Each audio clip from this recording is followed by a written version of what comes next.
your mind, lost in.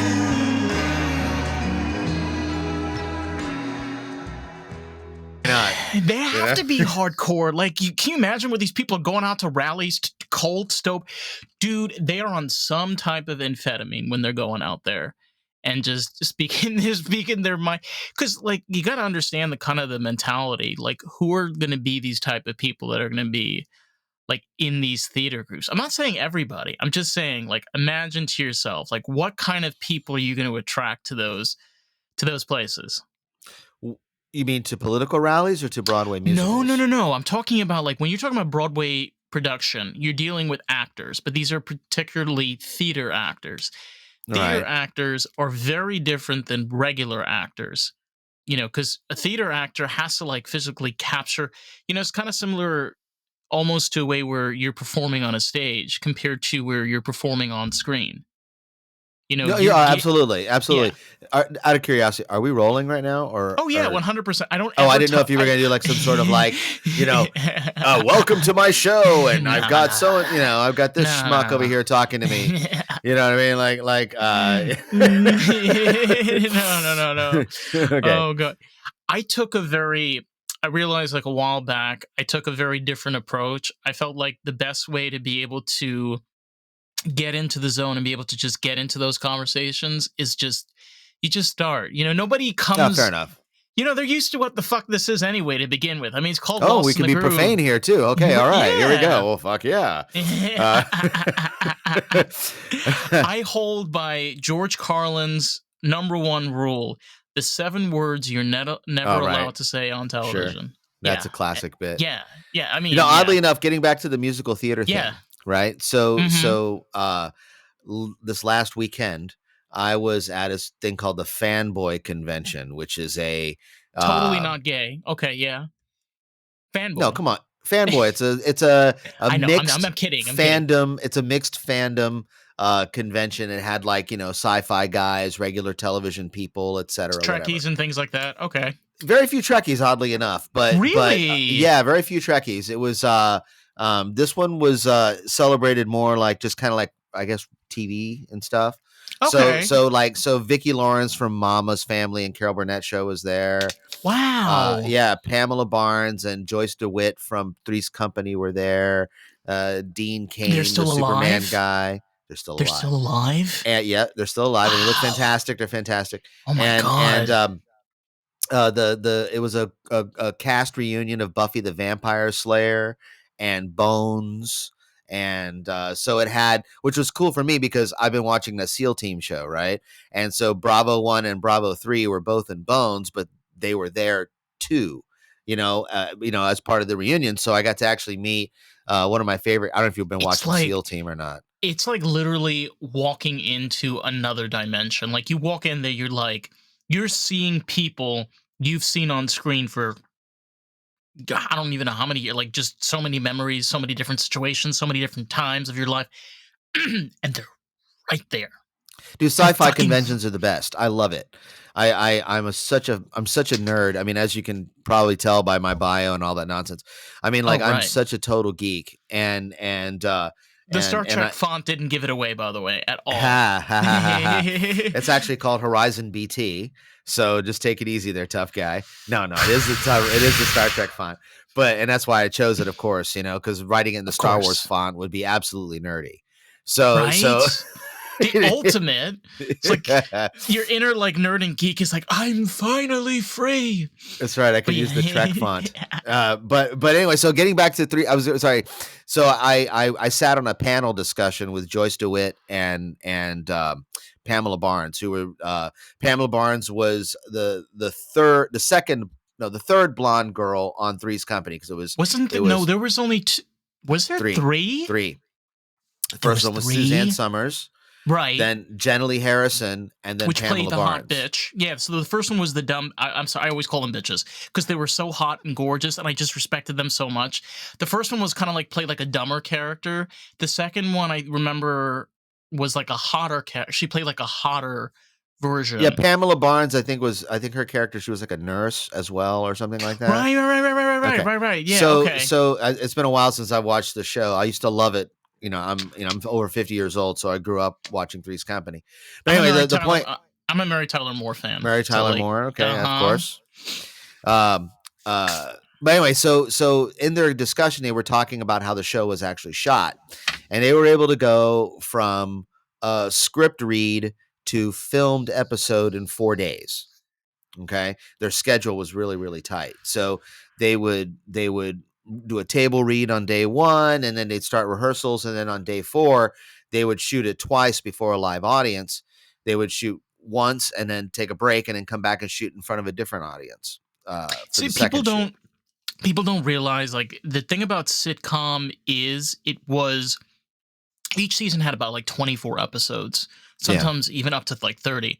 sure. And they were recording in front of a live audience. Like, you take even shows like Friends, which spanned over 10 years, they did it, like you said, 3 times. They did it 3 Right. times.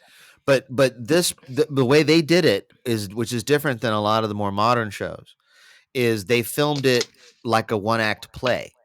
So they had quick change booths off to the side and stuff like that, and they had the main sets that they were using. So, for instance, like if the set went from like their apartment to the Roper's apartment would be set up next to it, and they would just literally move. They would have the cameras all set up, and everything would go like a one act play, so that they could actually get the real timing of what the show would be, which would be roughly around 24 minutes with commercials.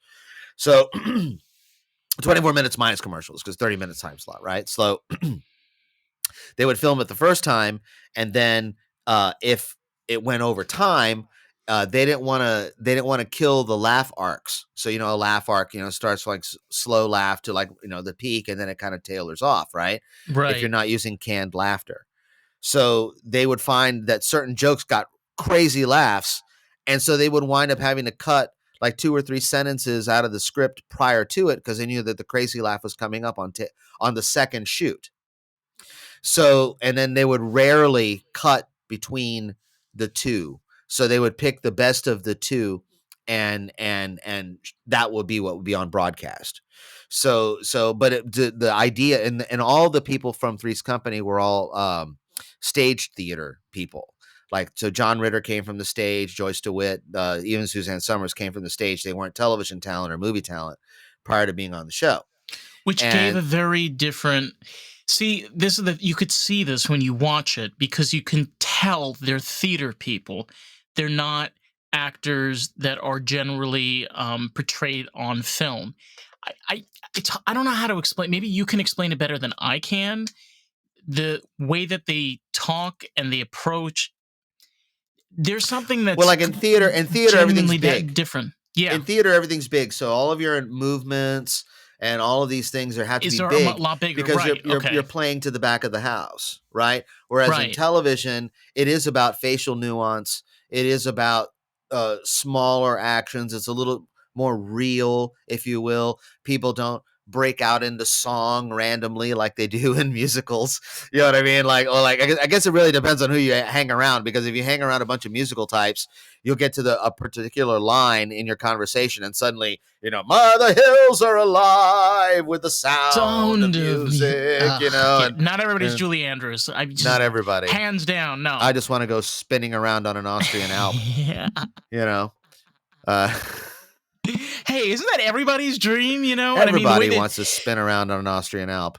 the way that she describes it, though, that there's like a helicopter with a man hanging out of it with a camera, like doing the Sure. panel. I'm just like, I want to be that cameraman. Yeah, they didn't have drones back in the day, Nope, so no drones. well, okay, the Nazis had drones, but we're not going to talk about that. Oh, we can talk about that. That actually is definitely an interesting conversation. The But V1 Buzz Bomber. Have you ever heard of this thing? I heard the most bizarre thing I've ever heard about was Nazi technology was they were kind of the beginning of artificial intelligence. So if a lot of people are not familiar, around 1968 to 1970, they had the very first scientific conversations about artificial Oh intelligence. yeah, yeah. And that information came from Nazi scientists. Sure. That what happened was in Nazi Germany, I thought this was insane. They realized that computers work by binary code, but the computer can manipulate its own binary code if it's programmed to do so. Mhm. So they were able to figure out something that they couldn't even be able to do at the time, and kind of like hypothesize and start to like theorize. And by the time the war was already over, but somebody wrote this down, and some Americans got a hold of these documentations. So They're paper clipped documents, if you will.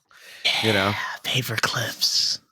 but the V1 Buzz Bomber, which Yeah. can just get into some weird because I'm over the age of I love conspiracy theories, all the bullshit. You want to tell me about like the caveman in the river?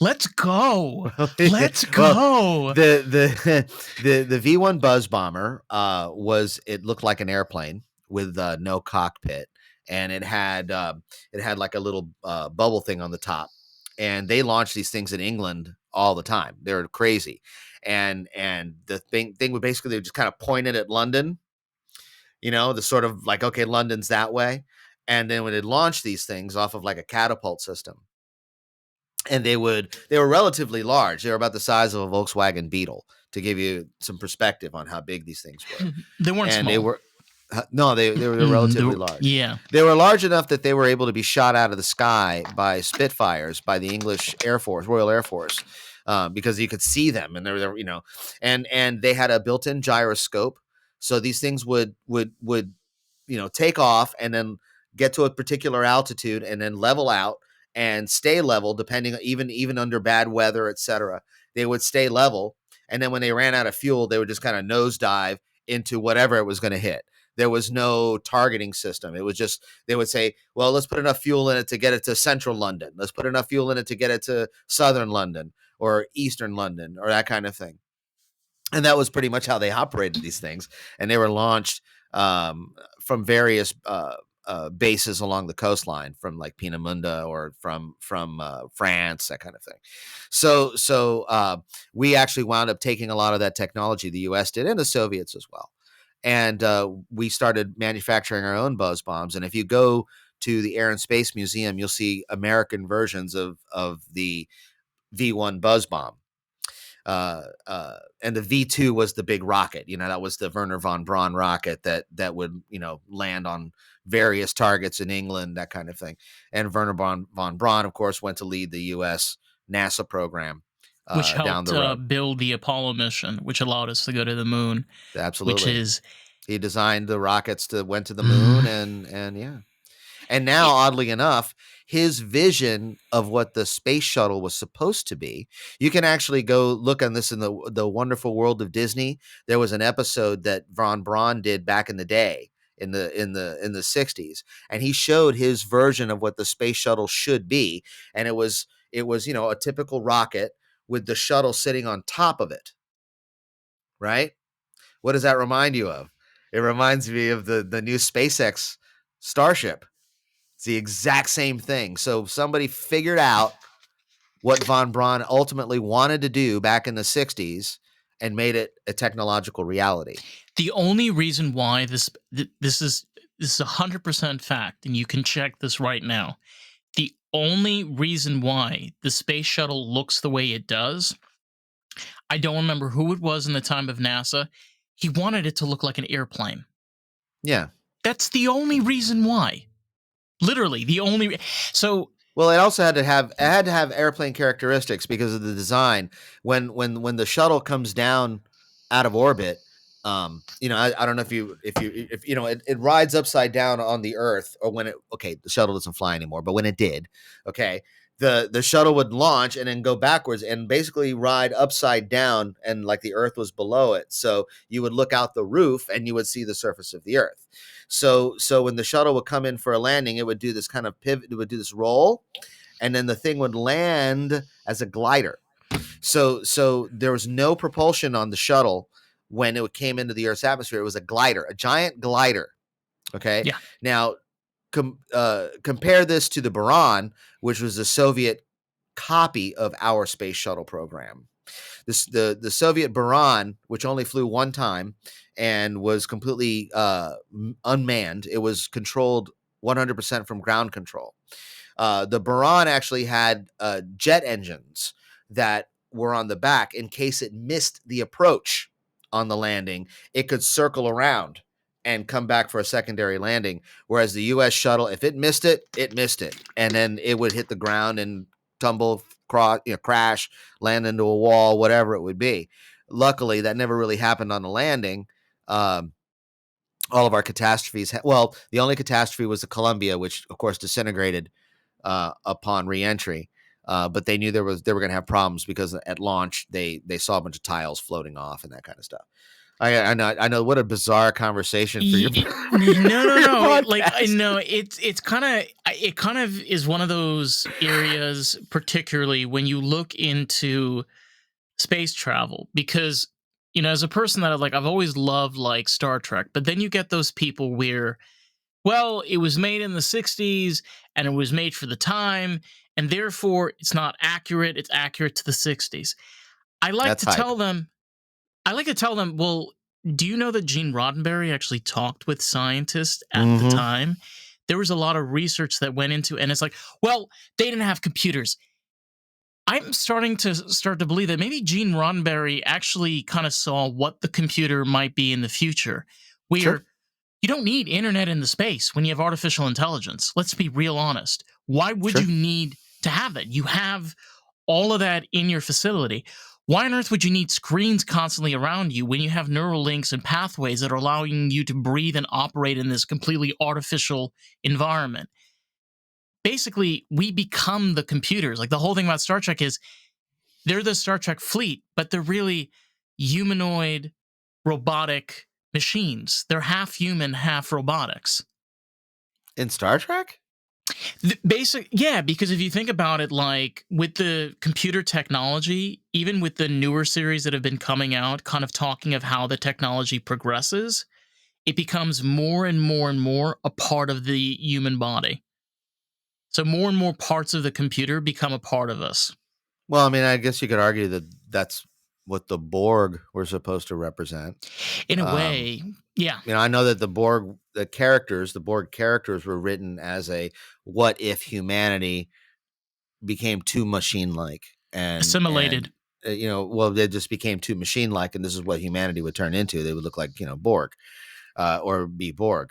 Um, the Roddenberry was in my opinion, was an absolute genius. He was one of those visionary types. So he was a military guy. He was a police officer. I don't know if you know this about him, but he was a police officer. Matter of fact, when he wanted to get noticed by Hollywood as a scriptwriter, he showed up. The story is that he showed up at the Brown Derby, which is this famous like kind of like Hollywood hangout, It doesn't old exist fart. anymore. Yeah. Yeah, he showed up at the Brown Derby and in full motorcycle cop regalia, right? And showed up at this table full of producers and just threw a manila envelope down on the table and said, "Read it," and then walked out the building. And it was him turning in a script because he couldn't get anybody to answer his phone calls, so he just decided to show up dressed like a cop into a restaurant, and nobody bothered to stop him. You know what I mean? Nobody stopped him. You know what I mean? He was an It's a imposing guy. police It was like, officer, yeah, right? he's like 6'3". He wasn't a small dude either. He was like 6'3", dressed like a motorcycle cop with the helmet on and the sunglasses and the whole thing, and just plops this manila envelope down on the table in front of a bunch of Hollywood producers and said, "Read it," and just kind of walks out. It's like, okay, you know what I mean? Like, I bet that script got read. But the thing about it is, like, even since the series has been released, the similarities of technology that we've developed up until now, there are things that are somewhat Sure. accurate to a certain degree. It's like it's interesting. Humans have a hard time predicting the future, but there's a difference where you have people that are visionaries, but they're not trying to predict the future. They're trying to predict a hypothesis, you Sure. know, of early stages of whatever the technology is. Like, Sure. what could this develop to? How far can this go? What could this computer turn into, or whatever it can be? That level of deep thinking, I don't know. I don't feel most people have that ability to be able to do something like that. Maybe I could be completely wrong, but I don't know. Well, no, I mean, sure. I mean, it definitely takes uh, someone that knows the history of them, the history of humanity, to be able to predict the future. So you're going to find that most of your best future predictors are people that can quote history like it's nothing, because um, like the Cylons said in Battlestar Galactica, this has happened before and it'll happen again. So Battlestar Galactica, the reboot, not the '78 version. Um, Oh wow. Okay. yeah, the reboot, the one. You've gone through the whole series basically. Yeah, this has happened before and it'll happen again. And that was the premise of the show, was that humanity seems to have this kind of cycle where it claws itself out of the dirt, becomes the superior being on whatever planet it's on, and then creates these robot servants to deal with the things that they don't want to do with, and eventually those robot servants have an uprising, and then they have a war, and then they have a problem, and then humanity gets wiped out, and the robots get wiped out, and it starts all over again. Blah blah blah blah blah. If you bring it in, even if you look at videos of people that are in their 20s from the 1960s and hear them talk about what's going on and the issues, it sounds exactly what people describe now. Sure. No, it's incredible. I'll tell you what's really a fun trick, because YouTube has got all these available, but you can look up the State of the Union addresses from just about every televised president, and they all say the same stuff. They're all talking the same thing. The economy needs to come up. We need to get out of these foreign wars, immigration, abortion. I mean, all the same stuff that we all complain about today has been a complaint since the beginning of media, and since the beginning of subversion of thought.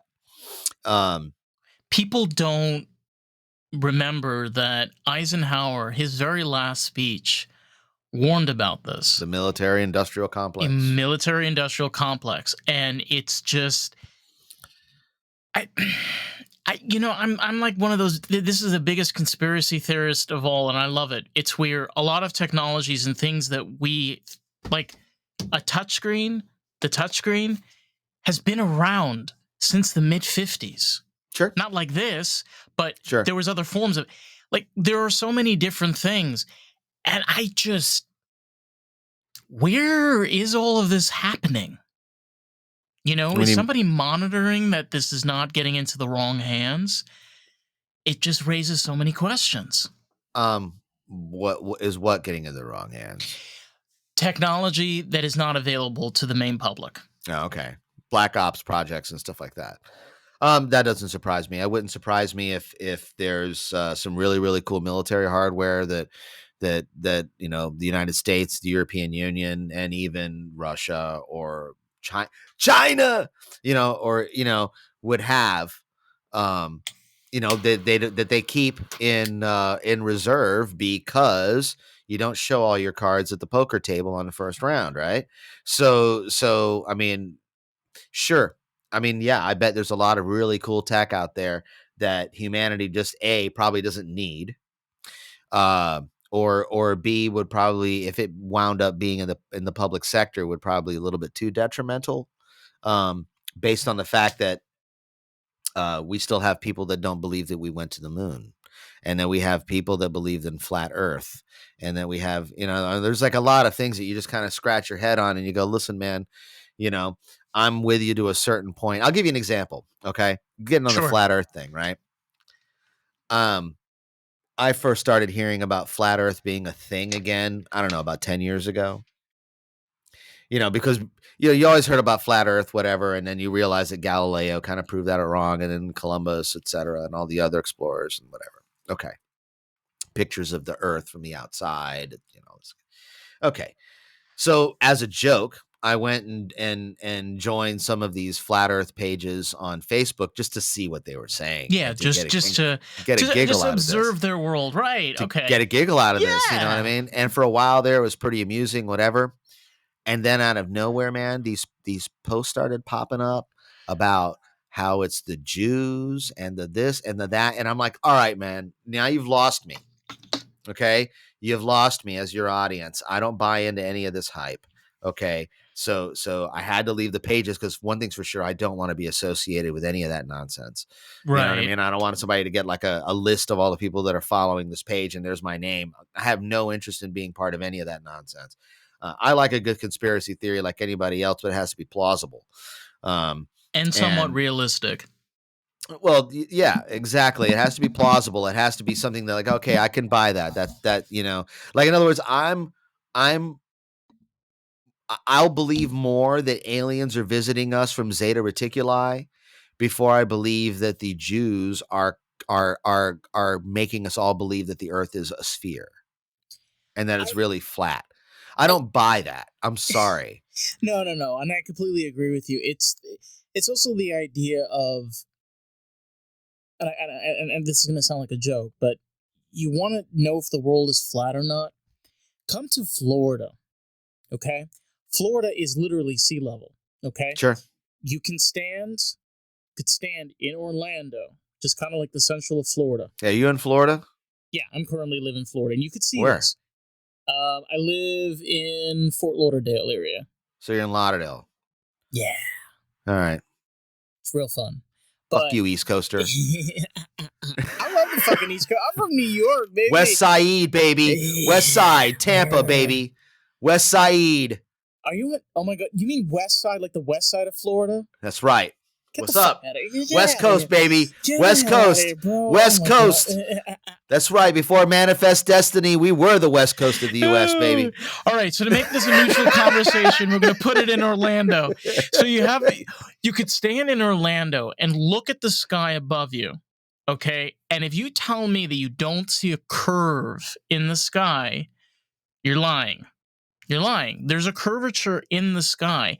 The reason is that explain to me how it's possible where a place that is sea level. Okay, so if the world was flat, right? If a place was sea level, how is it possible that it's not under the ocean? The only reason why Florida is not under the sea because it's sea level is because the earth is curved. Sure. Right? I understand it's actually shaped more like an egg. Like apparently, but whatever. I mean, whatever. But that's what I'm trying to say is like it's not flat. It's not flat because there would be many places that would be completely underwater because they're sea level, and you could go out and take a measuring tape and measure it for yourself. Sagan talked about this with the pyramids and the obelisks.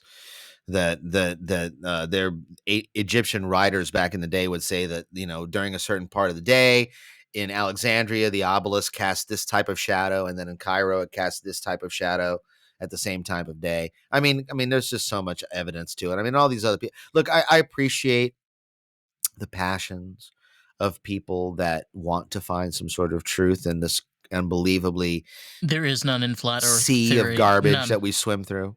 None. And the only truth is death and taxes, man. That's it. Those are the only two things you can count on: death and taxes. And good deaths are hard to come by these days. What now? Good deaths are hard to come by these days. Oh man. Yeah. I mean, I look. I'm one of those people that I certainly do believe that there are people that have outlived their usefulness on this planet, right? And that humanity is not a fine wine. There's plenty of us. There's lots of us. There's definitely certain unique ones, of course. Everybody's unique, etc. There are those that are more unique than others, to quote George Orwell, an Animal Farm. Great book, by the way. Movie was okay. Now, how are you going to make Animal Farm the movie? I know, and it was cartoon. How are you going to make Cats the musical the movie? They did that. You know what I mean? They did that, and it was a turd. It was sandwich. terrible. It was worse than The Acolyte. Okay, so that's the new level. That's the new bar. Wow, that is a really low bar. Like I don't think you can go any lower. The thing is, man, I really wanted to like that show. I did. I really wanted to like The Acolyte, only because I like the idea that, you know, Star Wars is continuing and that people are still making Star Wars, etc. And they're even barring the nonsense that was the Abrams and Ryan Johnson trilogy movies, 7, 8, 9, they were watchable. I But Acolyte is kind of unwatchable. It's as, as a person that like, okay, I don't know about you, but I kind of appreciated the novel books that came out in the 90s, and there yeah. were kind of a number of series that even came from Marvel. Timothy Zahn is a genius. He ruled he Heir to the Empire, all those great books. Why not make those, man? There's stories about the Sith lords, even the early Sith houses, and Sure. how Old they Republic came, stuff. and there's also, people are like, well, what about Yoda and his. There's literally a novel book that came out, I think, like late 90s, that talks about it. I Mm-hmm. mean, it was, if I'm not mistaken, George Lucas he gives his blessings to certain things. So that's how like some people put together the lore. I'm pretty sure he did, but I'm not 100% sure. But like, they're just, it irritates me because when I see it, I'm like, okay, you're gonna turn that into a movie, turn that into toys, gonna turn that into an attraction at the Star Wars Pavilion in Disney World. Okay, that's there because they needed a paycheck. Like, I'm watching something that literally looks like Disney's like merchandise. This is a merchandise movie. I don't like merchandise movies. Yeah, That's I get it. I mean, Lucas, for the most part, did the same thing with Empire and Return. Even though he didn't direct them, he did, you know, write them. Um, and look, I grew up during all that time, man, and I was happy to have the X-wing and the B-wing and the, you know, like the Millennium Falcon and the TIE Fighter. I was happy to have those toys. Growing up as a kid, it was a lot of fun. I mean, my kids, like this morning, it was the sweetest thing. Oh my god, it was the sweetest thing.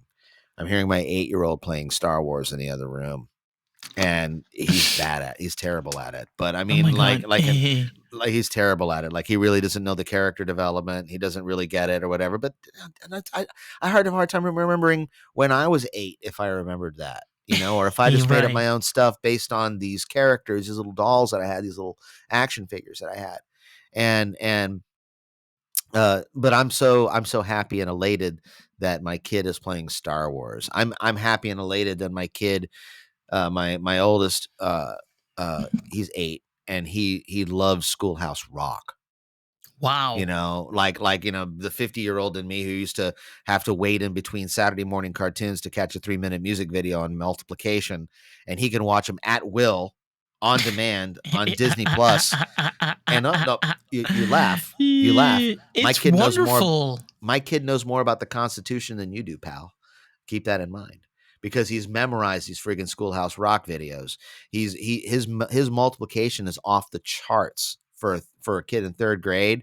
I mean, the other day, just as a joke, I started messing with him and we started doing long division, and you know, very long numbers, like and nailing it, nailing it. He's got all of his multiplication stuff memorized. He's got his basic division concepts memorized, and it's all thanks to, you know, Schoolhouse Rocky, the chip off the block on your favorite Schoolhouse Rock, ABC. Back when ABC actually stood for something, and they were actually a decent network. Um, but I, you know, yeah. and they're now they're owned by Disney, and 20th Century Fox is owned by Disney. Yeah, but Yeah. Disney, even like for example, I'm 25, and I can tell you, growing up, like when we had Blockbuster and there was video rentals, and Oh you yeah. know when Disney was actually affordable to go to, it was a different, environment. Where like you knew that when you were playing like the Disney Channel, or Playhouse Disney, Sure.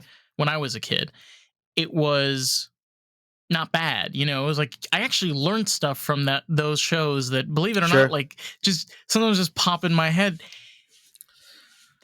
Now they have more access to their fingertips, so they're able to get the stuff that, for example, you were able to get, maybe things that I was able to get when I was a kid, which makes things easier. But it's kind of strange in how those things don't exist anymore, even though they had some value that they did give over to children.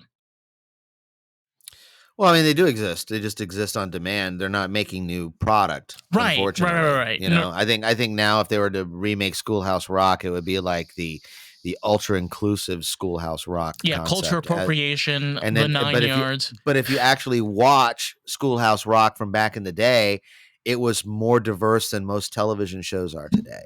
We just didn't give a crap. We didn't care. You know what I mean? Like I think that's the biggest misconception about, the older generation versus the younger generation, is that the younger generation looks at us and they say, well, you guys are just a bunch of racists back then. No, we just didn't give a shit. It was a big difference. We didn't care. I heard I forgot the name of the comic. He said back in the 70s, he said people didn't care how much money you made. All they cared about is, what's your job? Is your job cool? Do you love your job? Like, is your job something that you, and he said the reason was is that you were happy with what you had because you had a place you loved to do and be there every single day. And what everything else that was going on, you're like, yeah, Well, fuck this. I We'll mean, get through. obviously there was a certain level of jealousy and Oh yeah, for sure. that, I mean, of course, I But mean, we I had, love that like concept and like analogy of like, instead of focusing of how much money you can get, how much things you can have, how much access you can have, kind of focusing on what you can control. Things that you love to do, the things you love to share, the things you love to be a part of your family and offer to your sure. family. You know what I mean? There's a difference with that. Yeah, I mean, it's just a different type of sense of morality and a different Sure. sense of responsibility, and I think that uh, in my time, um, Back in the old back in days. back in the day. No, back in my time, I mean, I mean, I grew up in a multi-generational environment. So, we always spent time with grandparents. We always spent time with cousins. We always spent time with aunts.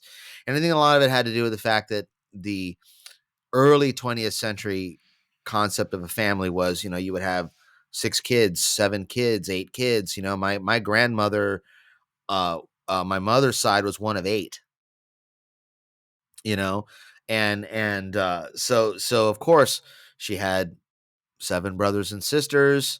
They all had children. Those children had children, so it was like cousin fest, when we would do reunions. And my I, I'm one of 2, and I'm the only one that spawned, so I have 2 boys, and I did it later in life than your average person. I had my first child at 44, and because I did my midlife crisis, I did in my 20s and 30s when I was touring the world with rock bands and stuff like that. So it's a Nice. different animal. So you kind of like put So it on hold. You're like, you know what?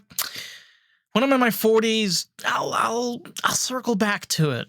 I certainly didn't plan it that way. It just kind of worked out that way. But Yeah. ultimately, I'm glad that it did, only because now uh, I get to actually appreciate my kids in a different way than someone who would say be upset with their children because they weren't able to do the things that I was able to do in my youth.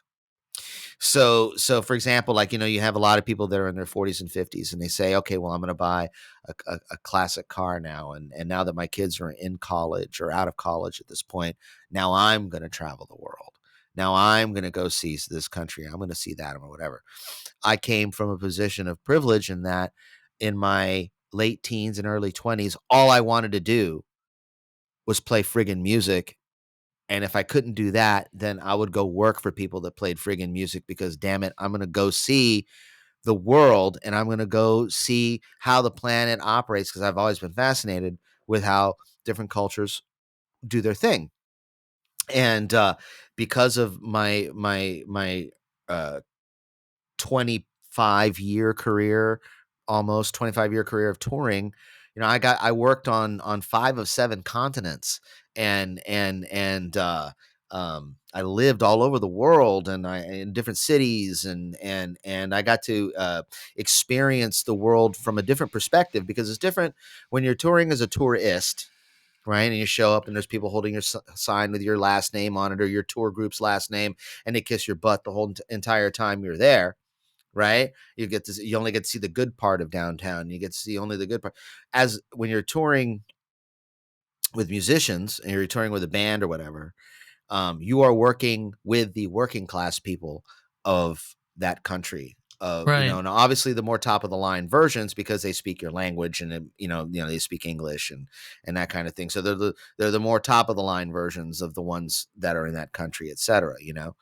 Um, Not to disparage anybody that doesn't speak English, okay.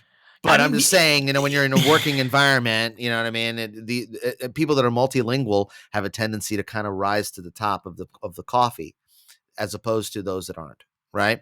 So I got to experience life from a working class perspective, and I got to speak to people that are, your normal type people. The only difference is, of course, they're into metal music or into pop, whatever it was I was touring with. That was the fans that I got to speak yeah, with. and some It's a little wild, different. wild people.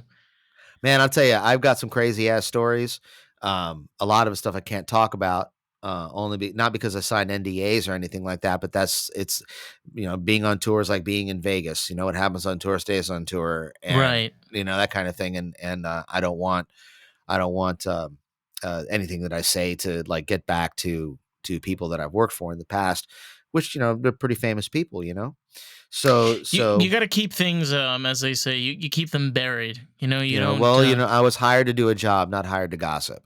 So Right. so and now that those jobs are done, and I work in an environment where I'm still around artists, and I don't discuss what goes on back there either.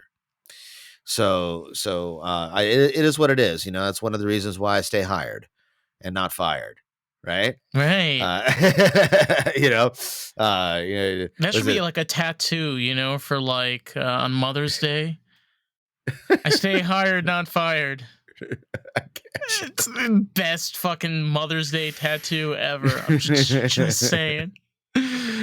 Well, yeah, unless of course you're Jewish, because if you get tattoos, then you can't get buried in Jewish cemetery. That's all So right. It's all right. I've already made my penance. I know where I'm going. it's really funny. I'm a huge Kiss fan, massive Kiss fan, and I watched because my oldest son is also a Kiss fan because of Do, me. do It's my you fault. do you want to think funny? Do you know Sure. that Gene Simmons and my uncle went to the same school? How about that? How I about that? What, know. same high school or grade school or something like that? I think it was called Darche, if I'm not mistaken. I think Gene moved around a lot when he was a kid, but bro, they are so Jewish. I fucking love it. Why Kiss. not? I Kiss know. rules. Kiss Kiss rules. rules, bro. so, oh man, I was going somewhere with this, and damn it, you derailed me. I forgot. I can't help it. But we're talking about Kiss. We were talking about Kiss. We somehow got on the subject of Kiss, and I don't remember what it was I was getting ready to say. Damn you. Um, I just, you, Oh well, it you, doesn't matter. Doesn't you matter. say Kiss Kiss. rules, and we'll leave it at that. No, you say I hear Kiss. I hear Gene Simmons. I hear Gene Simmons. I'm like, it's something really bananas because there was like a time where these artists would get up on stage, glam makeup, big hair, Mm-hmm. like big shoes, and they would make crowds roar. Sure. And then here's an interesting tidbit. Getting back to our whole society and social this, that, and the other thing. In the '80s, we had a tremendous amount of androgyny in our pop culture. I mean, you get Prince, Boy George, all the heavy metal dudes wore tons of makeup. I mean, even Stryper, which was a Christian heavy metal I mean, band, wore David Bowie was kind eyeshadow, of and going through like a. David Bowie did as well. I mean, a lot of these bands they toyed with androgyny. You know, the only difference, and again, look at Boy George from Culture Club. I mean, come on, that's out of control. I mean, what's his name from Dead or Alive? I can't think of his name. Ian something or other from Dead or Alive. What's her name? From. Oh my god, You're I talking about forgot her Annie name. Lennox. Annie Yes, Lennox and the Lennox. Eurythmics, yeah, dressing like a Yeah. man and being very The masculine, etc. suits. Right. Yeah. Yeah, yeah. So we went through that in the 80s, and we went through it no problem. And you want to know why we went through it no problem?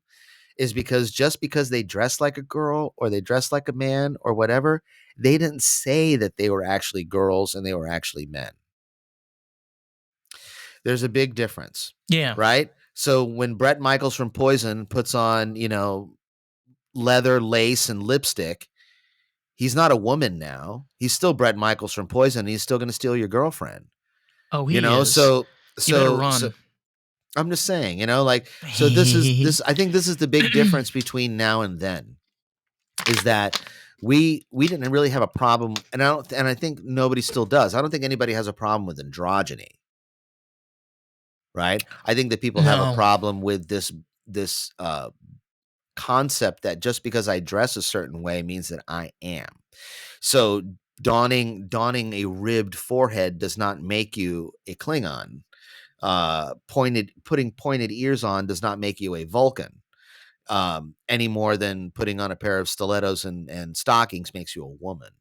Now, I'm sure that people are going to get very upset with me or whatever that hear this, but I'm sorry. That's just that's the time that I grew up in, and that's the mentality. This is why I really don't care. As a Gen Xer, I really don't care what you dress like. I really don't care what you do. Any of this stuff. There's a certain line you're not allowed to cross.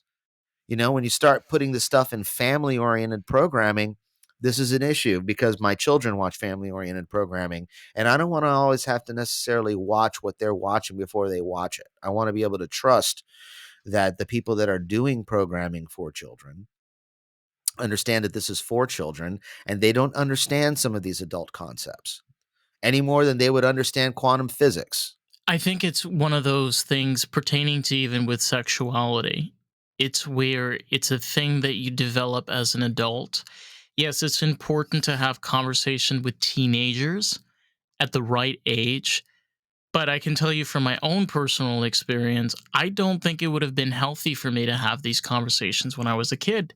Of course You not. know, Don't get and it.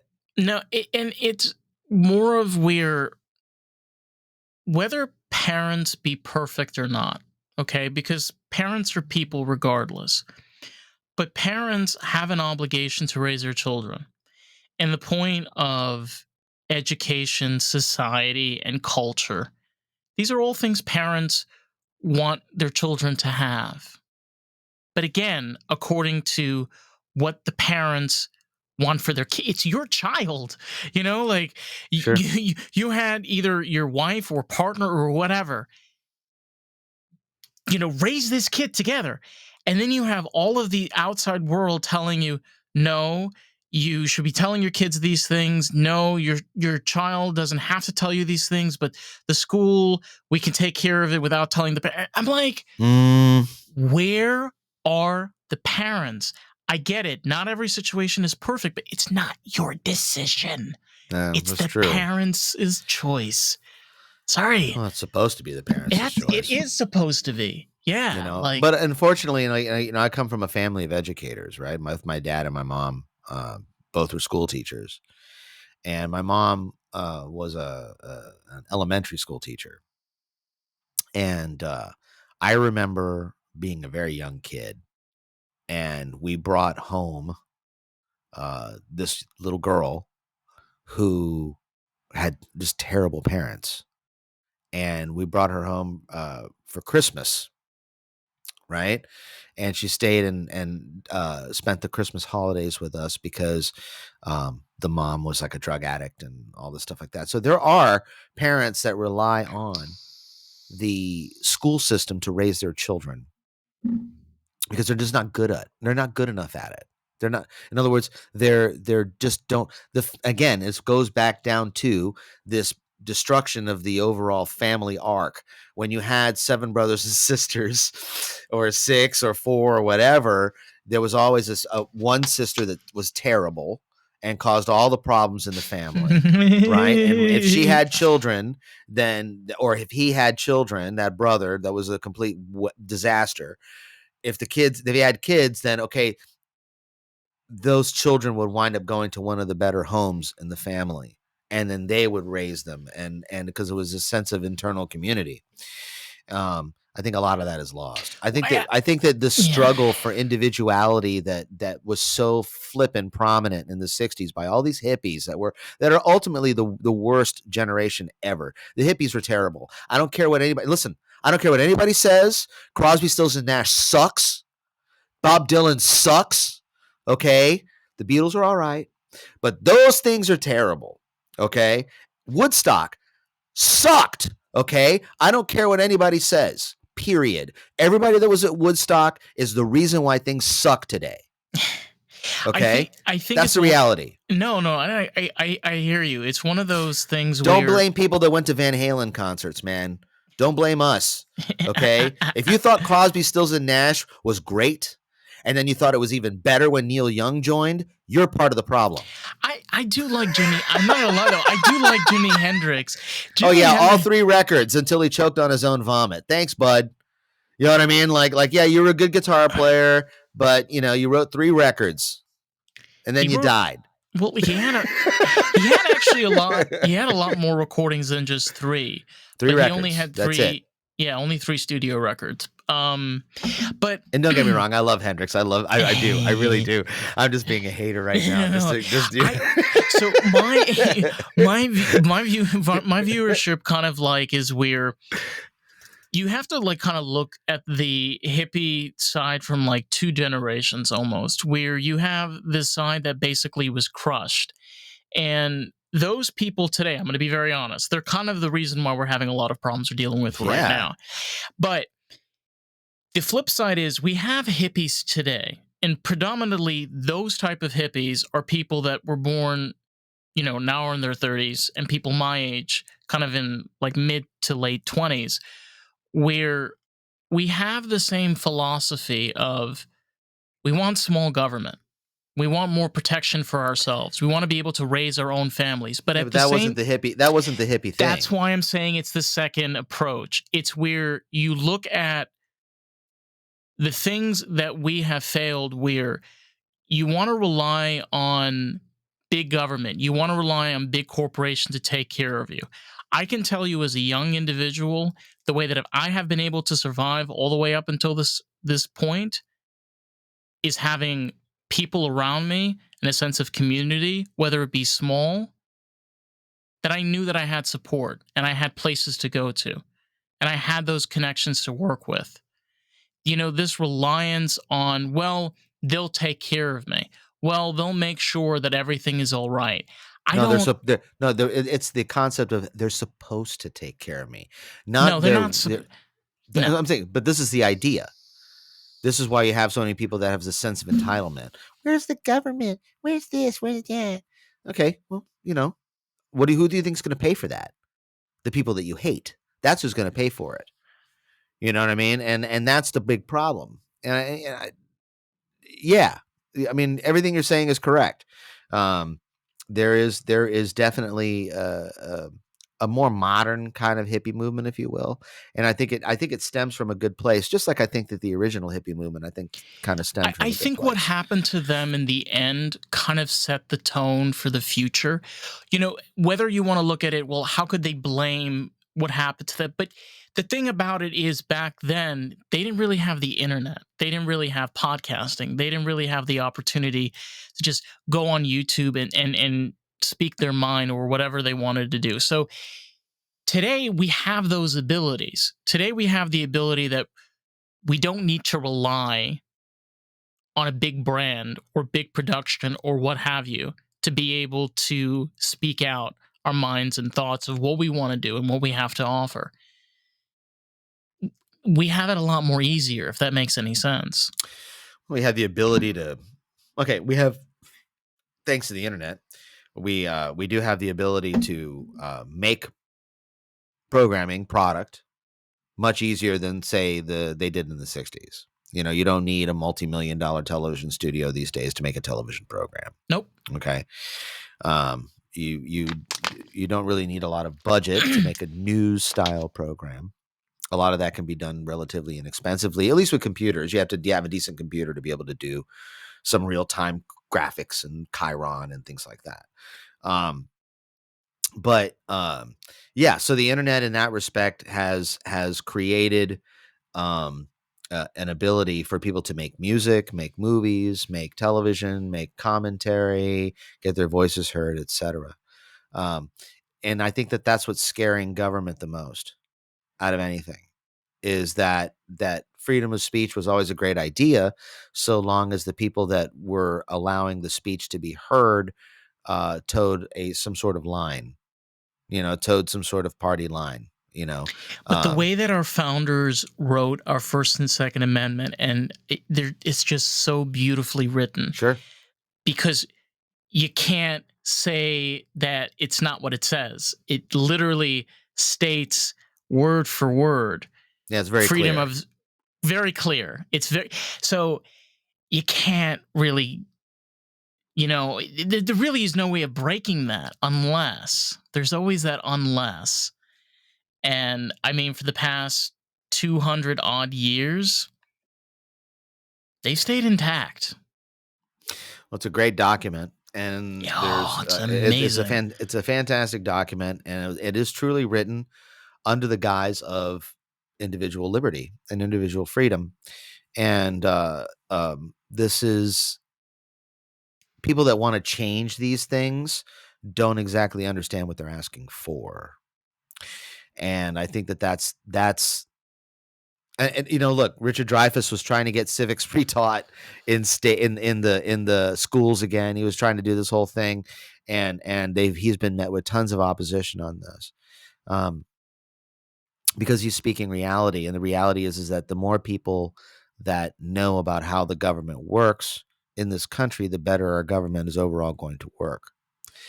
Um, It's the we same. wouldn't if we had Yeah. people with a decent knowledge of civics and a decent knowledge of how this country was supposed to work, we would not be having a a Trump versus Harris election right now. Neither one of those candidates would even be in the picture. They're We would eating have the smarter cats people. and dogs in They're eating the Springfield. cats. They're eating the dogs.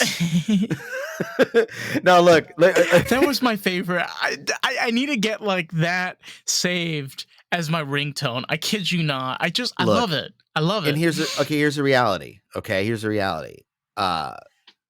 If they are eating the cats and they are eating the dogs in Springfield, Missouri, is it Missouri? Yeah. Okay, it's Missouri, No, it's whatever. Ohio. Ohio. Springfield, Ohio, which, by the way, is allegedly where Cobra's U.S. headquarters was in G.I. Joe in the comic book, was Springfield, Ohio. Oh my So, God, that is hilarious. the comic book, That the G.I. is. Joe comic book. Uh Yeah. huh. Springfield, Ohio is where Cobra had its U.S.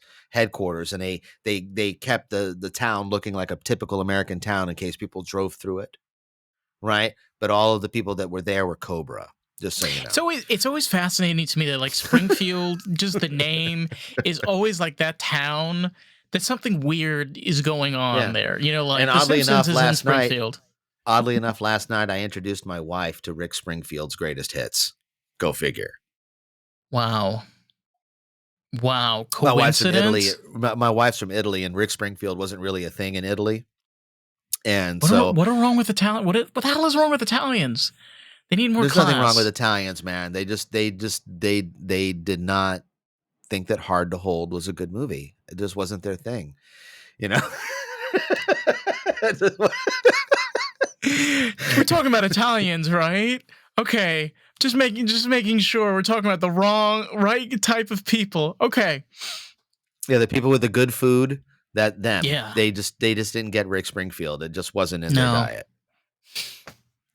But they do get Bruce Springsteen, which is just a whole other story. I'm like, really? I wonder how big Springsteen is in Italy. I've never asked my wife that question. I wonder if he actually has like a following. I found out that Dire Straits was huge in Italy, which is bizarre. It's bizarre to me. Dire Straits. I mean, I've heard it's kind of weird because when I was in Rome, you would think you would hear a lot of Italian music, but a lot of Italians, they play a lot of American 80s and 90s music. Yeah, a lot. And yeah, there was like you were saying, like just Dire Straits, like just bands, you're like, Paramore? Really? You listen to what? You're like, garbage? Wait, are you Italian? Are you sure? I think Okay, Garbage is just English, aren't they? Though Garbage, I think is from England, aren't they? I think so. Susie Yeah. Manson and all that. I think they're English. Well, I don't know. No, is 9 Inch Nails? Nine Inch Nails is definitely a U.S. guy. Trent Yeah, Reznor is a U.S. guy. Lived in Tampa for a short period of time, actually. really, I did not know Yeah, that. Tampa boy. But I don't know. It's like it's weird because like we always try to guess what other cultures are interested in, and it always seems like Europeans are always they're always into American things. And Like, vice versa, and vice yeah, versa. Okay, I mean they like our, in Europe they like our pop culture, they like our music, they like some of our fashion. And here in the United States, we like their government systems. We're a big fan. oh, You know, huge fans, huge we just think everything should be free, everything. and you know, It's like well, Karen when she goes into the CVS. Why am I paying a copay for my prescription? Why? I need it because to there's a be deal you signed. free. There's a deal you signed. Well, I can tell you this: my wife, who came from the Italian social medicine system there. Okay, now keep in mind, she paid like 40% income tax, something stupid like that, like 40 40% income tax. Yeah, What? and on top of the fact that everybody in Europe, whether you're a tourist or you're a citizen, you're paying 22%, 23% VAT on goods and services that you buy. So there's a 23% tax added on. So when you see something on the shelf and it says it's €2.50, 23% of that is tax, right? They have something like a 60% gas tax or fuel tax over there, which is why they're paying $9 a gallon for gasoline, even though they sell it by the liter, 4 liters a gallon. So you do the math. You know what I mean? It's like $9 No, no, a no. gallon. But you know, as British people point it, you know, it's a pound peeve per petrol, and it's like, bro, it's a That's by liter, the man. liter. That's a Yeah, it's by liter. the So liter. it's 4 pounds for a gallon. Which is But about they pay all this crazy $6. money. Yeah. They It's pay all this California crazy money. money. It's California money. No, they pay California all this money. crazy money for all the normal stuff that they buy in life, you know? And then, of course, they get their health care or whatever taken care of for free. But it's not free. They have copays too. So they'll go into a hospital and they'll pay 50, 60 euro on a copay for something that they get fixed or whatever. And there's very little to no private rooms, right? So when my wife gave birth here in the United States both times, she basically told me that if this was in Europe, she would be in a room with 3 other women. They'd all be screaming at each other about their lasagna recipes. Well, lasagna is not really a thing in I Italy. know. Well, it is, but it's not. It's not the way we eat it. You know, their ricotta cheese thing is not a thing. That's an Italian American invention. That's something that came out of New York or whatever. But anyway, enough about Italian history. We're definitely not ambassadors by any means. Nah, we are. I mean, listen. I love Italy. If I had the money, okay, and I could retire and I could go anywhere I wanted to live in as a retiree. I mean, why wouldn't I pick There's just living so many on the beautiful Mediterranean Sea? There's so many beautiful people to look at. Like, who needs television? You just sit on a bench and just watch all the people go by. You know, why wouldn't I want to live on the Mediterranean Sea? I'm from Florida, and I mean, we live in a boot, West and Coast. why wouldn't I? Why West Side, pal? Keep that up. What's up? What's up? What's up? What's up? West Side, West Side, West Side. Right? East Coaster. You're killing me. You and all your retirement tri-staters. We have retirement Canadians here, okay? You get it right. We got the frostbacks, and then you got the tri-staters, you know? Bro, I live in Boca area, and there's a lot of Canadian. Do you know this term frostback?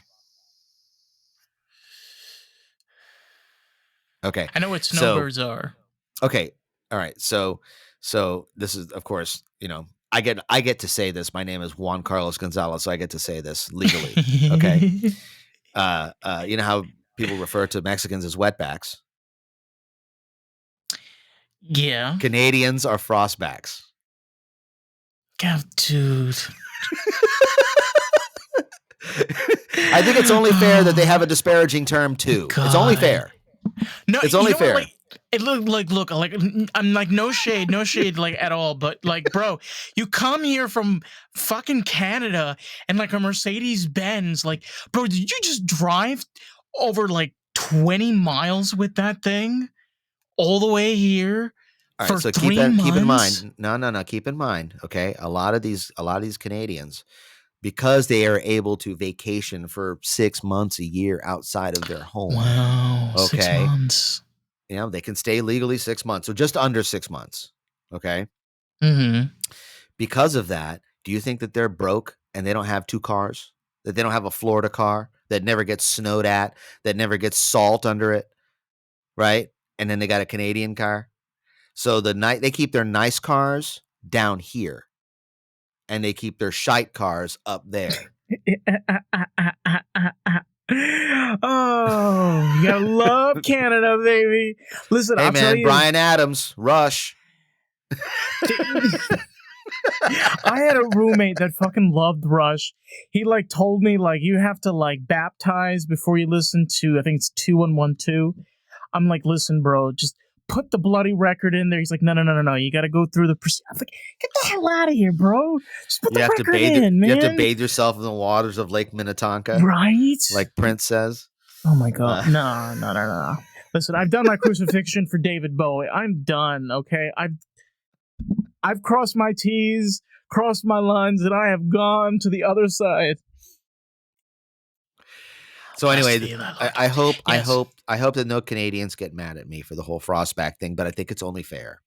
I think that if every country has some sort of derogatory term, and you can't use, well, we have Canucks. No, you don't, because you named your hockey team after it. So therefore, you know, we can't even make fun of you for A. We can't even make fun of you for the A thing because you've got it on the Expos jerseys.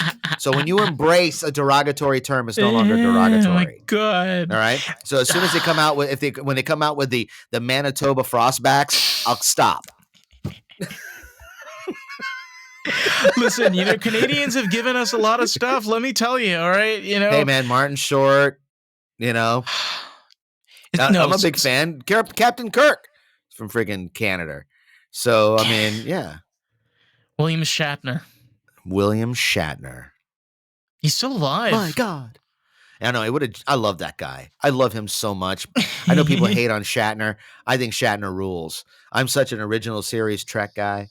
I even wrote a song about it on my new record. The first, it opens up with "I can't get enough of Trek," and then in parentheses it says TOS for the original series. Because that this but man, I love Shatner. He rules. He rules so hard, and he's been to space while he was still alive. James Doohan got to go to space, but he was already ashes at that point, so it doesn't really count. Yeah, it's like partial count. It's like being half Jewish. It's like kind of counts, kind of doesn't. Well, it depends.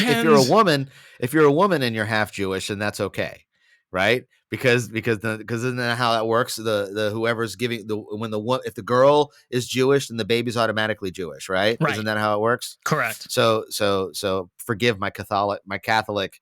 No. You're doing great as a Catholic. God bless you. Thank you. Well, I'm a big fan. I'm a big fan of the Jewish people. I am. I'm a huge fan. I mean, we make a mean gefilte fish. Let me tell you. No, and to get overly political, of course, I'm siding with Israel on this whole nonsense that's going on over there. I'm a statistician type person, and according to the World Census, according to the World Census, there's roughly is it 14 or 15 million Jewish people worldwide? Yeah, less than before the Holocaust. Yeah, but 14 or 15 million people Jewish worldwide, which includes the populations of Israel, New York, Miami Beach, and Los Angeles. So there's a clear underdog going on when you have 15 million versus 1.5 billion people that don't like you. There's a clear underdog. It's a very, I lived in Israel for 3 years, and I worked with somebody. Did you do the military service? Is that why you were there? No, they didn't want me. I wasn't, I like to say I wasn't good enough for them. That's my excuse. But in reality, I really just did not answer any of the letters or anything. So, Dodger, draft dodger. But I got out scot-free. But when I was there, I worked with a man that was Palestinian, and his name was Yusuf, and we worked together in a cafe. And he told me, I think this story always resonates with me because his mother was dying from cancer, and she eventually did like succumb to her cancer and pass away. But at the time, his family lived in the West Bank. Which anybody's not familiar, you have Gaza, and then there's the West Bank, which is kind of near the where the Dead Sea is, and she couldn't get the proper care for her treatment. Mm. He called up what's called Magen David, which is like the ambulance service in Israel. They brought in an ambulance from Israel into the West Bank, picked her up, brought her to an Israeli hospital, and took care of her for 6 years until she passed away. She was not an Israeli citizen. She was supposedly a Palestinian citizen. Okay. And he said to me, no one cared whose side was who. Someone needed help. Yeah, the Hippocratic Oath. Hello. Right. This is not well, a it's war. It's the difference between civilization, right, and those that haven't quite reached it. And it's not to disparage people on the other side of the wall or whatever. I'm sure that there's a lot of fine people. Look, I have friends that are in bands and stuff like that grew up in Palestine. Some grew up in on the East Palestine, East Jerusalem versus West Jerusalem, and they're fine people. But there's any body that's calling for genocide of a particular type of people is going to get you in trouble. Period. End of story. So if you have a government that's advocating for genocide, eventually that government is going to get you in trouble. And it's very much where people have to get this out of their head. If you know anything about the country, it's not a war about people against people. It's you have two very corrupt governments. I'm going to say it. Two extremely corrupt governments. One that's a terrorist organization, and another one that's run by maniacs. Literally run by lunatics. And you have these both sides. To Bibi?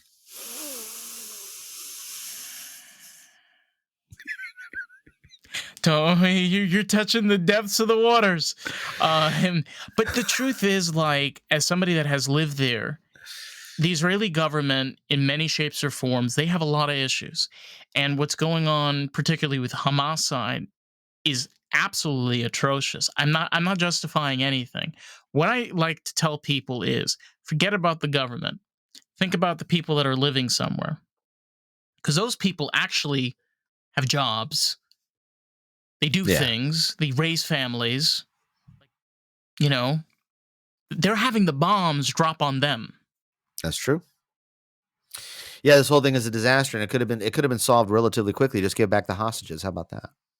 How about just knock it out? And then you could say, well, then we have nothing to bargain with. It's like, what do you right now? You got nothing to bargain with, man.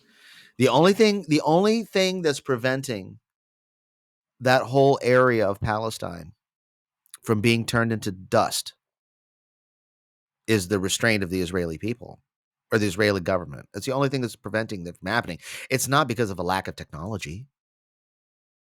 Israel's been a nuclear nation since the 70s. Everybody knows that. They have a nuclear power plant. If you have a nuclear power plant, you got nuclear weapons. It's the same stuff. Oh, I've seen the power plant. It is humongous. Of course. Oh. So and this has been since the 70s. So this is the most ridiculous idea that anybody from that part of the world could ever stand up to Israel at the end of the day. You back them into a corner, guess what? You're going to get turned into glass. Okay? Yeah, they have... So, people don't understand, like, they have the Mossad, okay? And I have family members that are in the Israeli government, and they have some of the highest they invented Pegasus. Okay, do you know what Pegasus is? To all those wonderful people out there that you click the links on Facebook, stop clicking them. That is what Pegasus is. You click on that link and it takes you to a fake website and then they gather all your information. That was made in Israel. These people, their ability is insane when it comes to technology. So, like, all of these kept in mind, it's like almost where, are you going to go after a polar bear? That's not going to end well. Unless you got a big gun. It's gonna take a really big. I was watching a video where I think this guy had to pull out like 15 rounds to take down this bear. Sure. You know, their skulls are fucking thick. Sure. You Yeah. you know, No, look, and look, I understand. I mean, people can argue, you know, I mean, listen, I love talking about this stuff, but I am kind of curious about Lost in the Groove. I thought this was a music podcast. Anyways. well, you know something? It does actually. You want to tie this into music? One thing Oh, about hang on. Let me I'll just tie say this into my music point. right now. Let me just make my point really quick. You have a society of people that was built, I'm talking about the Israelis, that was built on people that managed to survive a Holocaust. So we're talking about people that were really smart and had an unbelievable sense of survival. Okay. And their children, which are now the current rulers of Israel, right? Because we're really one generation in. Yet Netanyahu's an older cat, so that means that his mother survived the camps, right? His mother survived World War II. His father Mm-hmm. survived World War II. That's why he's around. So they're one generation in from this horrible story. Okay. And the motto at the end of World War II was that never again, right? Never again. They said the same thing after the Vietnam War. Look where we are now. Oh yeah, we Ampeg makes amplifiers in Vietnam. That's all I know about. You know what I mean? So right. and thanks for the museum where you make fun of John McCain. But anyway, the it's terrible. But anybody that thinks that the folks that are living in Israel don't have an unbelievable sense of survival, you're kidding yourself. You're I, kidding yourself. I was going to tie this into particularly even with Israeli music culture. If you know anything about Israeli music culture, is some of these artists, and I've met some of them. Some of them, you will not believe in how these people live. They live like in communes. They live in these apartment complexes. Okay. Some of them have like 4 or 5, and they're band members. Some of them live in youth houses, depending like in Tel Aviv or even Jerusalem. These are people that all want a career in music. Mm. And they all stay in line. They all work really fucking hard. You rarely ever see these people complain. It's like almost watching like German artists. Some of the most resilient artists you'll ever see. They'll go up on stage for 8 hours. I've seen it. Holy shit. It's insane. And it's to your point where these are people that are very resilient. When you come from a culture where you constantly have to learn how to survive from a young age, that in and itself as an artistic person drives you and makes Yeah. you better and better. Well, it's a sense of struggle usually makes for good art, right? Yeah. History tells us Usually. that. Yeah. Usually. Usually. Not particularly, but usually. Yeah. Yeah, there's definitely a lot of crappy like art that comes out of the third world, but I mean, it's not their fault. They don't have Yeah, the we proper. we love you, Lithuania, but keep trying. Come on. Hate on the Lithuanians. Listen, man, they've come out with some weird music, okay? Like, let me tell you. It's all typical Euro pop, man. Yeah. And even Israel enters Eurovision every year, so take it easy there. You know what I mean? Like Yeah, but believe it or not, Eurovision sometimes doesn't show some of the strongest artists in Israel. Like Netta, she was one of those underground artists in Israel. To be fair, she wasn't like the top of the under. Yeah. I've seen some of the other top underground artists a lot better. Not saying that she's not great. It's just, Sure. there are people that are just have more ability and skill. I remember Afra Haza. She was like a thing like in the late 80s, early 90s. Afra Haza, she was a really cool singer. Came out of Israel. Was she the one? Did she used to sing with a band? Or she No, used to she sing was always solo? Afra Haza. Yeah, she was a singer. And I got a friend of mine. They're in a metal band from Israel called Melakesh. I don't know if you ever heard of that band or not. It sounds familiar. Yeah, They and do it all in Hebrew? no, They do it no, in no, no, English? in English, Wow, in English. interesting. Yeah. There is that I think it's kind of not interesting in a way, but kind of odd, where you have a lot of artists that are from non-speaking English countries that a lot of their music is in English. Like, for example, you take ABBA, right? Mm-hmm. They're all Swedish. Sure. And all of their lyrics, or most of their lyrics, were written by an English lyricist, guy from England, because their grasp of the English language wasn't. It was conversational, but it wasn't lyrical. So But they hired an English guy to write their lyrics for them. yeah, but the way that they were able to like sing the songs, I mean, as a Sure. person, do they come off as being Swedish? Maybe sometimes, but Some of the things are a eh, little. Some of the things are definitely Euro English. You know what I yeah. mean? But that's okay. I mean, that's fine. I mean, I'm sure that if I did a record in French, they would be like, dude, what, really? Matter of fact, in my new record, I in one of the songs, I songs called "I Love Anime," which is the current single, by the way. Did you put Japanese in there or Korean? I sang in Japanese, Oh and wow, I had a friend of that's mine. bold. You pulled a No, Bad Bunny. Bad no, no, Bunny no, did that no, check, too. no, check this out, pal. I have a Okay. friend of mine that I met while I was touring in Japan, Mhm. and I sent her uh, my Google translated lyrics of what I wanted to say, and with the kanji and the whole thing, and my recording of me singing my Google translated lyrics, and she responded with that, oh no, no, no, no, that kind of thing, and she then sent me a current Japanese way of saying what I wanted to say, along with the kanji and along with the pronunciation, so that I could sing it correctly and sound as Japanese as I possibly could, being the fact that I'm an American, right? So, but having watched all these anime shows as a child in original language, I kind of remembered how these guys used to sing, and the dramatics when they sing, they're like, Makurura sura o utahuchite, like this kind of like Yeah, this dramatics, like Yamato, like the kind of thing. So it's kind so of like with Korean dramas. Yeah, I almost where haven't like they listen. I get haven't been really privy to that. I'm still not on the BTS thing. I haven't quite no gotten no no into the no no Korea thing. Korean no like Korean dramas, because Korean dramas, when they get into those singing, because they break out into song, which is very weird, Okay, kind of like so it's like musicals. Bollywood.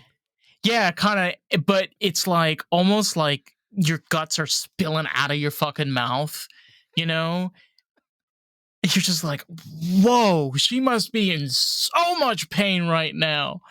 like But like like the sorry, people in Squid Game, or maybe the actor that was in Squid Game that was in the Acolyte. I feel ooh, so bad for him. I feel so bad for him. Oh my god, he was in the Acolyte. I feel so bad for him. Why would Disney do this to us? I mean, take this perfectly good actor from I, Squid Game, put him in this terrible show. I Oh, just poor so guy. many so many questions, so many answers. But how did you pull off the Japanese recording? Did you actually were able to like Yeah, I nailed it, bro. And you nailed it? I nailed it, nailed the hell out of it. And I've had a few of my other Japanese speaking friends tell me that like my accent is pretty good. I was like, it's pretty good. So and look, I love Japan. It's a wonderful country to go visit, and everybody there is just so super cool. And but there's a perfect example of a society that stays super cool because it stays super cool, meaning that um, the Japanese people, especially the traditional Japanese people, are very happy to be Japanese, and understand that in order for Japan to stay Japan, Japan has to stay Japan, and it can't be other things. So like when you go visit there, as a round eye, and you go visit over there, and you'll see these signs on some of the bars and some of the restaurants there that say no gaijin, right? And gaijin basically just means foreigner, alien, right? And the reason for that is that nobody in that establishment is interested in translating a damn thing for you. Nobody in that establishment is interested in putting English letters underneath the kanji to make you feel more comfortable. Okay. So they're like, this friggin' bar is for Japanese people only, and frig right off if you're not one.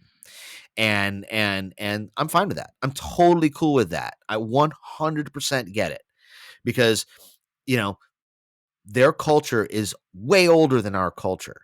It's older than European culture. Why does it need to conform? They had functioning organized crime. Okay. When our ancestors were tending sheep flocks and wearing loincloths and scribbling on friggin' cave walls.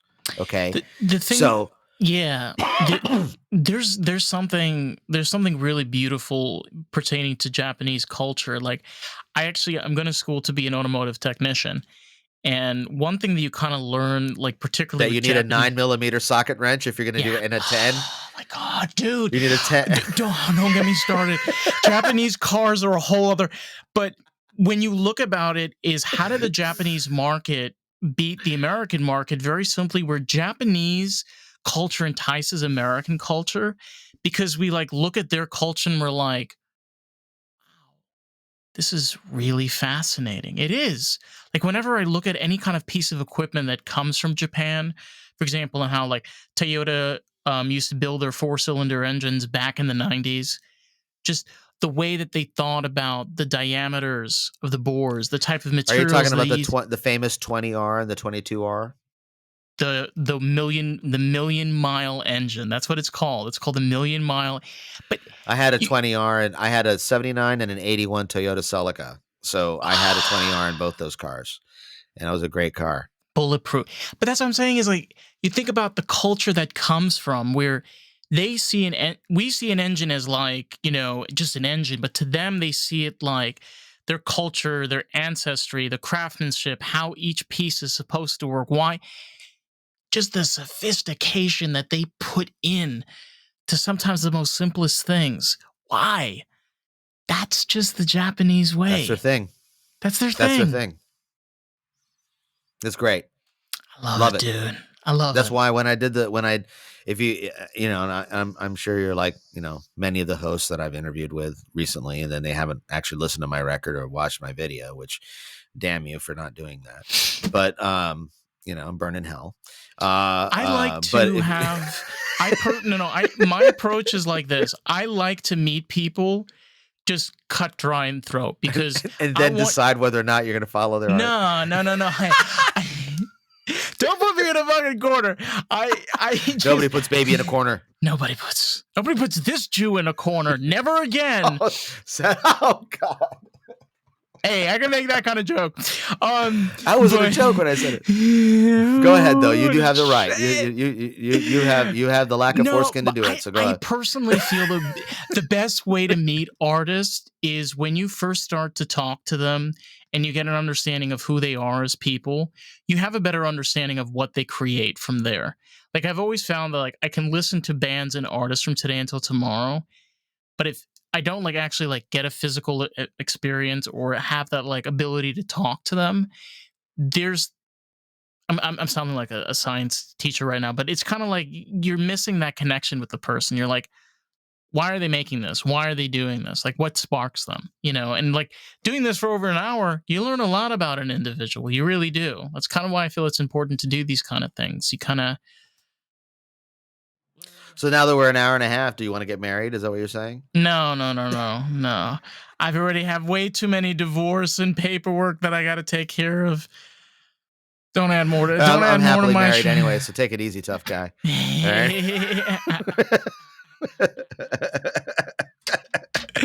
right. did mention I was gay, but if that's something you want to discuss with your wife, that's always. Are you gay? Yeah, I'm 100% gay. Yeah. I'm like what they call a straight man hiding in a gay man's body. Okay. Well, whatever tickles your pickle, bud. No, yeah, like I'm the type of I'm very I like my jeans, I like my t-shirts, I like working on cars and things. So, and I love music. I just love the art of creativity. I feel like if I didn't have art in my life, I don't think I would have a purpose of living. That's real. That's real. Certainly life would be a lot more boring. But yeah. We'd have more episodes of The Acolyte.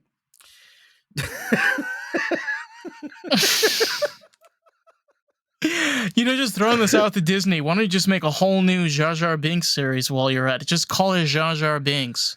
Dude, the coolest thing that I've ever seen is this. Well, not the. I'm going to say that, but it's not the coolest thing I've ever seen. But let's just go there. Let's go with it for right now.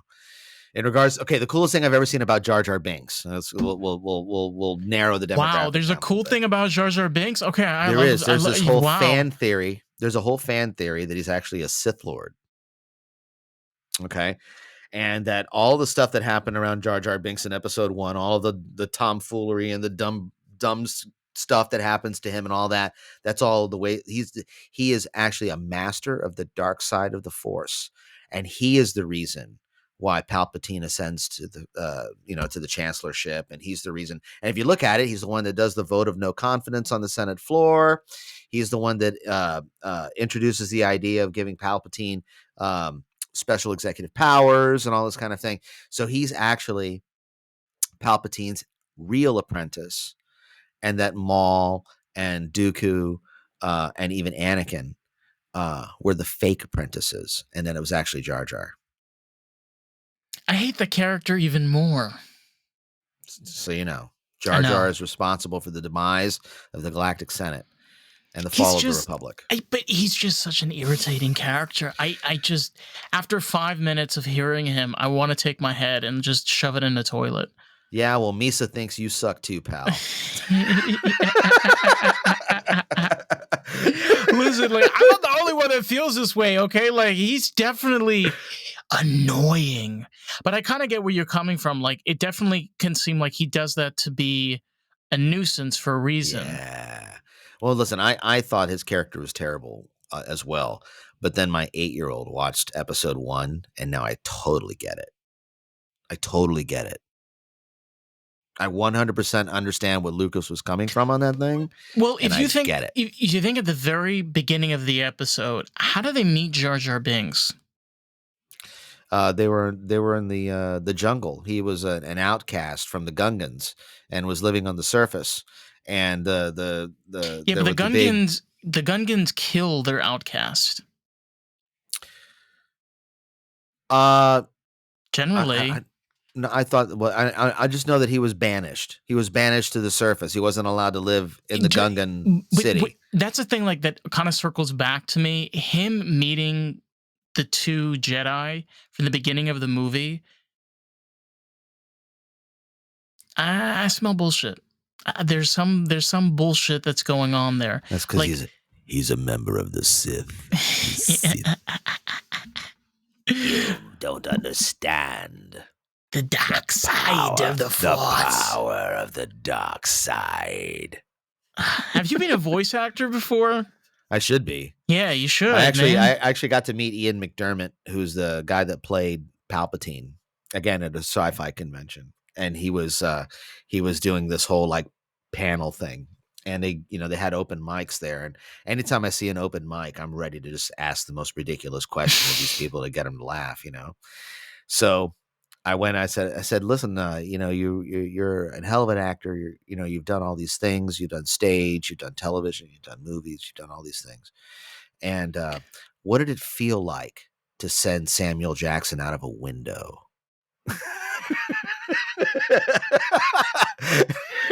That is a great question. And actually, of course, the entire room erupted in laughter because that's the most ridiculous thing anybody would ever ask this man, and I'm at the microphone and they're not, and his response was just as and was awesome. He goes, it felt fantastic. He does far too many pictures. It's like, yeah, good old Palpatine. I mean, he was the one that got to push the dude that had to have a custom colored lightsaber. All right. Yeah. Just for him. All right. Nobody else got a purple lightsaber. Nobody. Right. Only Samuel L. Jackson. Only Sam Jackson. And I'm not throwing shade on Sam. I like Sam Jackson. Oh, he's a wonderful dude. I thought he was great in Pulp Jurassic. Fiction. I thought he was great in Jurassic Park. Oh. Nobody ever talks about his role. Turns out like his it turns out his go-to word is motherfucker. Like that is damn it, man, I hate this hacking shit. No, I like Sam Jackson, even though he did do Secret Invasion, which was just as bad as The Acolyte, but whatever. You know what I mean? You should get that tattoo, dude. You've said it way too many times this episode. Like it's official. It has to get tatted.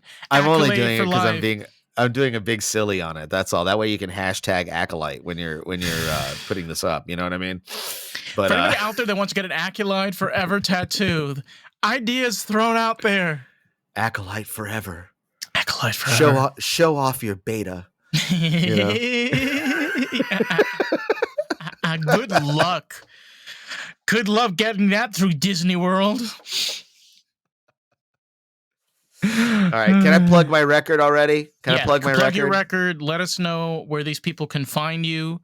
Your music. I know you have a website where all of your stuff is. It's super easy. If you go to cosmicpunch.com, so COSMICPUNCH.com. From there, you can find links to all of the streaming platforms where the records are available. There's also the music videos are on that page as well, and they link right over to the YouTube. You can actually watch it on the website embedded, but if you were to actually go to YouTube and of course like, share, and all that nonsense, please. I don't have a record label. You're fully independent. 100% independent, and that's because I own all of this gear. Because I'm a studio engineer, I own all this recording gear, and I might as well be doing something, creative with it outside of what I do as a martial artist, doing engineering for other people. Because I always like to say there's art and then there's martial art, right? So you have art is the stuff that you create, and martial art is when you're just chopping wood in half. So anytime I have studio clients, I'm chopping wood in half. I'm giving them the sounds that they want, and then I've got my artistic side when I do my own music. Bringing those two things together, it's always beautiful. Yeah, it's kind of nice to know what you're doing when you want to be creative. For sure. So I do my own music videos. I do my own CGI work. I do my own editing. I do my own filming. I do my own this. I'm on this one man. I did the websites. I did a one man band. I actually wrote a song called One Man Pop Band years ago. But coincidence? Read the book. But I'm not an author yet, but at some point I guess I will be if anybody still reads. But there's some of the people out there still read, within the caves of the library. Yeah, sure. Yeah, listen, I like to consider myself to be an avid reader as well, but at the same time, I also I work at a theater for my job. When I retired from touring, I got a job, and I work at a theater as a sound engineer, head technician, union steward, and I totally get that. I'm trying to do that myself. Like I love cars. I love electronics, and I'm like, I want to get a career and do that as a job. And, I have this podcasting and other kind of things that I want to do. But, I want to kind of be able to have something that I'm like passionate. I want to do something that I'm passionate about. Does it make sense? Sure. Instead of doing something mundane and generally like boring to me personally. Well, I'll give you a great project as an automotive guy. You ready for a great project that no one's built yet? Shoot. You ready? You might have to build it together. Yeah. This is what we're gonna do. Okay, we're gonna get an old Nissan Leaf. Okay, that already has batteries in it. It's already got batteries in it. Okay. Okay, we're gonna remove half the batteries. Half the batteries. Half of the batteries. We're gonna remove them. Okay, and in the frunk, right, in the frunk where some of the batteries were, will now be a high-powered off-the-shelf generator that does nothing but constantly charge the existing batteries on the car when they get to a particular depletion level. And then when the car parks, the generator stays on and continues to charge those batteries. Now, by removing half the batteries, you're going to get 100 miles out of the car before it needs to charge. Fine. Okay. Most people commute 10, 20 miles to work back and forth, and that's it. So theoretically, the generator won't turn on for several days. Okay. However, if you're on a long road trip, the generator could be constantly charging the batteries while it's in use. We'll also use the typical Faraday principles on the wheels as well, so that as the car is in motion, it is also sending electrical current to the batteries to You recharge. would probably want also independent, definitely independent suspension, pertaining to Sure. make sure that everything's properly leveled. The only thing that could be concerning is, especially with regeneration, these batteries tend to have a problem of overheating. So every single time you're recharging them, their properties can become more and more susceptible to overheating. That's So fine.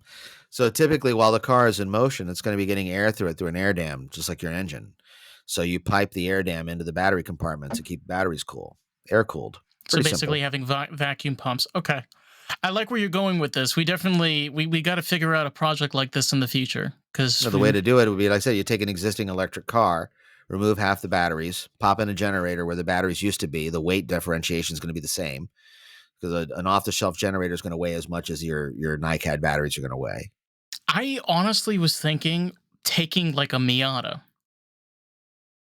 because the Miata has the proper amount. It's a lightweight vehicle, regardless. Adding the batteries and all of those components is going to Yeah, make but it. you'd have to do an electrical conversion to the car. Yeah, That's that's the true. problem. You'd have to immediately have to do an electrical conversion to the car because you're building an electric car. So you're actually better off buying a used Tesla or a Leaf or something, or even a Bolt, right? Something that's got several years on it, so that like you don't feel bad tearing it apart. Oh You no, know what I mean? and ripping it to shreds. Rip Yeah, it but to you shreds. get a high powered generator, and basically you could be rolling down the road and charging your batteries at the same time. We got to be careful with these conversations because we might have the NSA knocking at our door and Oh being like, boy. "Listen, bro, can't be talking about this."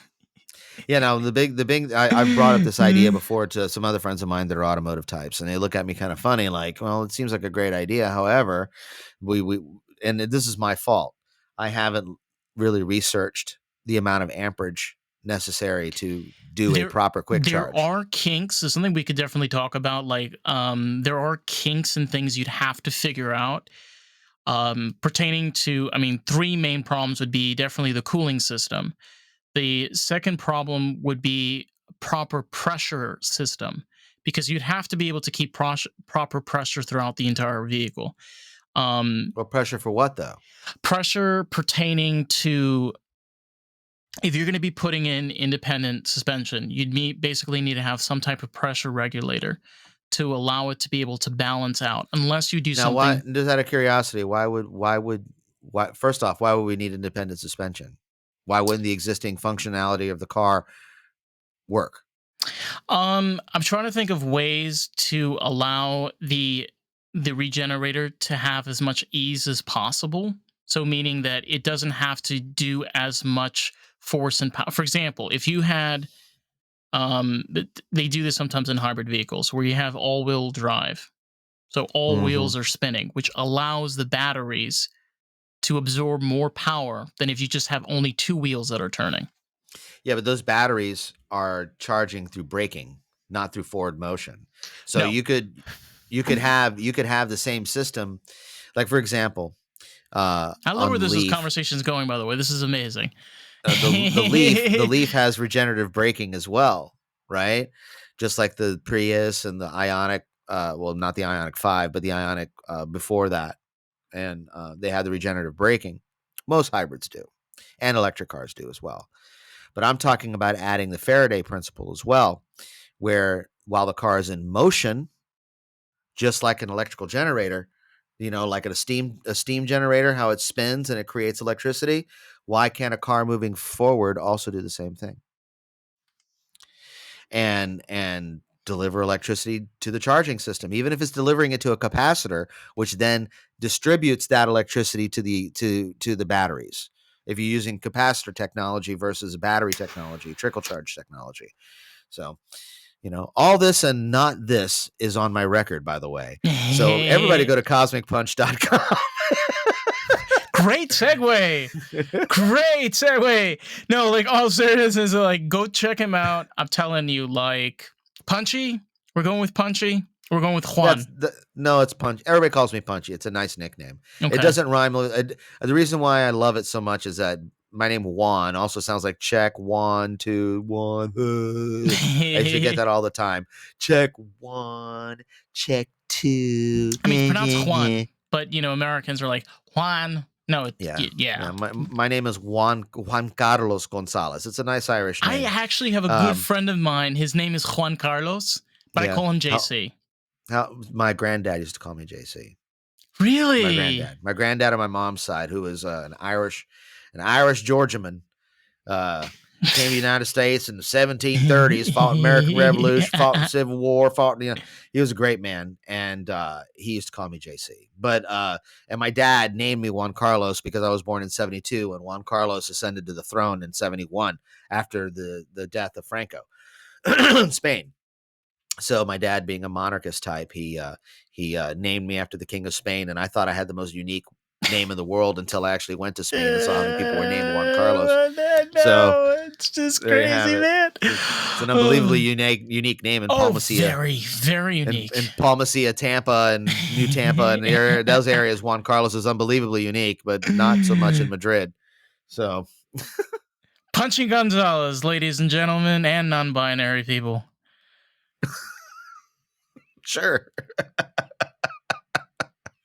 If you want to check out more of the podcast, you can find us on Facebook, TikTok, Instagram, and YouTube at Lost in the Groove Pod. This has been Lost in the Groove. I just listen to some fucking music. Just get lost. Listen to my music. If you don't, then you're a total jerk and everybody hates you. Just remember that. Or on the east coast of Florida, in your case. Yeah. I'm on the West Coast. Yeah, what's up? Right. No, I know you're on the West Coast. With all the East Coasters, they gotta jump onto the right side. The right side. So Fort Lauderdale, go visit. If you're in Fort Lauderdale, go to the Culture Room. Greg's a great guy. Go to the Culture Room if you're in Fort Lauderdale. Okay, if you don't, then you're one of the worst people in the world. Remember that. Yeah. There's a lot to experience. I don't think I've ever been to the Culture Room. And currently you fall under that demographic, just so you know, the worst person in the world. You're I'm fucked. I'm really fucked. You're totally done. I'm done. I'm finished. This is the end of my career. You can rectify yourself. Oh, really? Yeah, go. Just go see a show there. I mean, Greg's a super cool guy. Wait a minute. I think I've been to the Culture Room. They had a show. No, I've been there with Molchat Doma. They're these post-Soviet band from Belarus. Okay. They look like they're from Belarus, from post-Soviet Russia. You know? I've been to Belarus before. I can tell you that it's a heck of a place. It's the last official communist dictatorship in all of Europe. Really? They still have the red star on their forehead and the whole 9 yards. Yeah, they're not playing around. This is why they're good buddies with Putin. Or at least the leader is. Jesus Christ, man. This world is crazy. Thankfully, we have drugs. But thank you so much, man, for coming on. I mean, it's absolutely been a pleasure. And anybody let's do it again sometime. Yeah. We'll pick a totally different subject and then ramble all around. Yeah. We got to build this car, though, in the future once I finish school and everything, though. Yeah. Hashtag hurry up. Yeah. All right, motherfuckers. Catch you on the next one. Peace.